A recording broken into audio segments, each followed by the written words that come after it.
আসসালামু আলাইকুম guys. Guys, আজকে আমি আছি বামনবাড়িয়া মহাসড়ক, যেটা আপনার কুমিল্লা বামনবাড়িয়া যুক্ত করেছে। এই মহাসড়কে আপনার যে ভয়ঙ্কর ভাঙা, যে ভয়ঙ্কর গর্ত বলার মতো না, মানে এমন পরিস্থিতি আমার জীবনে দেখি নাই যে বামনবাড়িয়ার রাস্তার।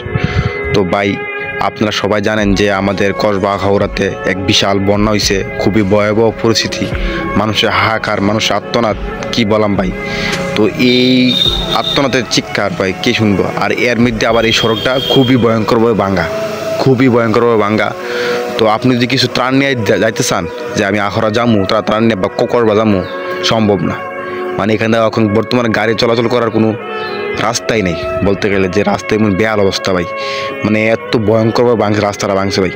আর কি বললাম ভাই, এই দেশটা কি অবস্থা হয়েছে ভাই, এমনি জানেন দেশের পরিস্থিতি খুব খারাপ, আবার হচ্ছে বন্যা আরও খারাপ, এই রাস্তাঘাট খারাপ, কি বললাম ভাই, কোনো বলার কিছু নাই।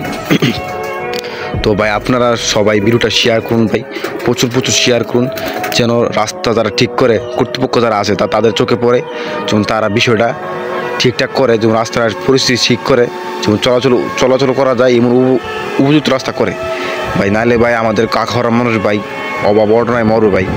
এই বন্যার পরিস্থিতি ভাই এত ভয়ঙ্কর অবস্থা ভাই, রাস্তা এই অবস্থা ভাই, কি বললাম ভাই, রাস্তাটা ভাই বলার মতো না, রাস্তার এমন অবস্থা ভাই। সবাই ভাই ভিডিওটা শেয়ার করে দেন ভাই, প্রচুর প্রচুর শেয়ার করেন ভাই, নাহলে ভাই এই ভিডিওটা ভাই ওদের কাছে পৌঁছাবো না। ওদের কাছে পৌঁছাতে ভাই ভিডিওটা শেয়ার করতে হবে ভাই, ভিডিওটা শেয়ার করতে হবে ভাই। এত ভয়ঙ্কর অবস্থা ভাই আমার জীবনে আমি দেখি নাই, যে বামনবাড়িয়া রুট একটা জেলার রুট এই অবস্থা, যেখানে সেখানে গাড়ি নষ্ট হয়ে পড়ে রয়েছে, গাড়ি উল্টায় পড়ে রয়েছে, গাড়ি অ্যাক্সিডেন্ট দুর্ঘটনা ভাই, কি বললাম ভাই, এটা ভাই খুবই খারাপ বিষয় লাগে, খুবই একটা বিশ্রী বিষয় যে আমাদের বামনবাড়িয়ার মহাসড়ক এই অবস্থা, আমাদের বামনবাড়িয়ার মহাসড়ক এত ভয়ঙ্কর অবস্থা ভাই। তো ভাই সবাই শেয়ার করুন ভাই, সবাই শেয়ার করুন ভাই, এতটুকু আপনাদের চাও আমার, সবাই ভাই শেয়ার করুন যেমন তাদের কাছে ভিডিওটা পৌঁছায়। তো সবাইকে আসসালামু আলাইকুম রহমতুল্লাহি ওয়া বারাকাতুহু।